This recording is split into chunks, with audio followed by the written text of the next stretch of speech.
আমাদের বিশেষ সহকারী স্যার সেই পরিকল্পনা নিয়ে এগোচ্ছেন এবং আমরা যদি ফান্ড মোবিলাইজ করতে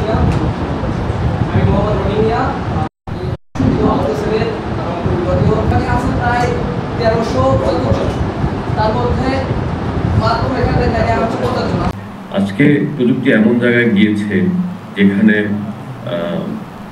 যে এআই এবং জেনারেটিভ এআই একটা গুরুত্বপূর্ণ ভূমিকা আছে। আমরা যদি এই জেনারেটিভ এআই বা এই জিপিটি টেকনোলজি যদি আমরা শিখতে না পারি বা লার্জ ল্যাঙ্গুয়েজ মডেল যে মডেলগুলো আছে চ্যাট জিপিটি কিংবা ডিপসিক, এগুলোকে ব্যবহার করে যদি আমরা স্কিল তৈরি করতে না পারি তাহলে আমরা পিছিয়ে যাব।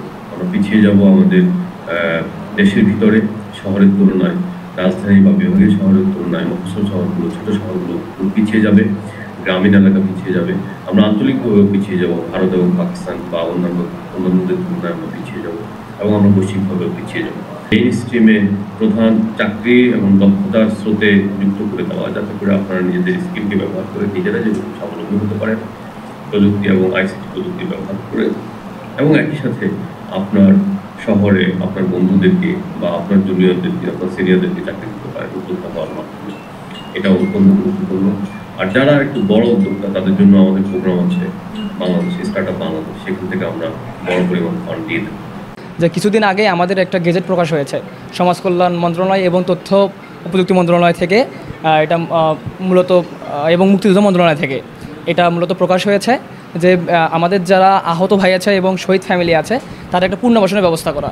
পুনর্বাসন মানে যে এই রকম না যে কোটা প্রথা আবার বেকার, এমনটা না। পুনর্বাসন বলতে হচ্ছে এমনটাই বোঝানো হচ্ছে যে আমরা যারা আছি তাদের স্কিল ডেভেলপমেন্ট করে, দেখা যাচ্ছে যে বিভিন্ন আইসিটি কোনো প্রোগ্রামে আমাদের দেখা যাচ্ছে ট্রেনিংয়ের মাধ্যমে বা কম্পিউটার প্রশিক্ষণের মাধ্যমে যেভাবে পারা যায় যে আমাদের হচ্ছে স্কিলটা ডেভেলপমেন্ট করে বিভিন্ন খাতে বা দেখা যাচ্ছে যে আমাদের আউটসোর্সিংয়ের মাধ্যমে মূলত আমাদেরকে স্বাবলম্বী করে তৈরি করার একটা প্রক্রিয়া এটা। আমাদের প্রশিক্ষণ, সেখানে আমরা উপস্থিত হতে পারে নিজেদেরকে গর্ববোধ করতেছি। সেই সাথে আমরা চাচ্ছি যে আমাদের এই প্রশিক্ষণ শুধু প্রশিক্ষণেই সীমাবদ্ধ না থাকুক, আমরা এর পরবর্তী সময়ে আমাদের প্রশিক্ষণটি কাজে লাগিয়ে আমাদেরকে নিজেদেরকে যাতে স্বাবলম্বী করতে পারি। যদি এই প্র্যাকটিস না করি, প্র্যাকটিসের জন্য তো হচ্ছে আমাদের একটা কম্পিউটার বা ল্যাপটপ দরকার। ফয়েজ রহমান তৈয়ব স্যার যদি এই কম্পিউটার বা ল্যাপটপ দিয়ে আমাদেরকে সহযোগিতা করে তাহলে আমরা এই কোর্সটা শিখতে পারবো, পাশাপাশি এটার হচ্ছে প্র্যাকটিসও করতে পারবো। আসসালামু আলাইকুম।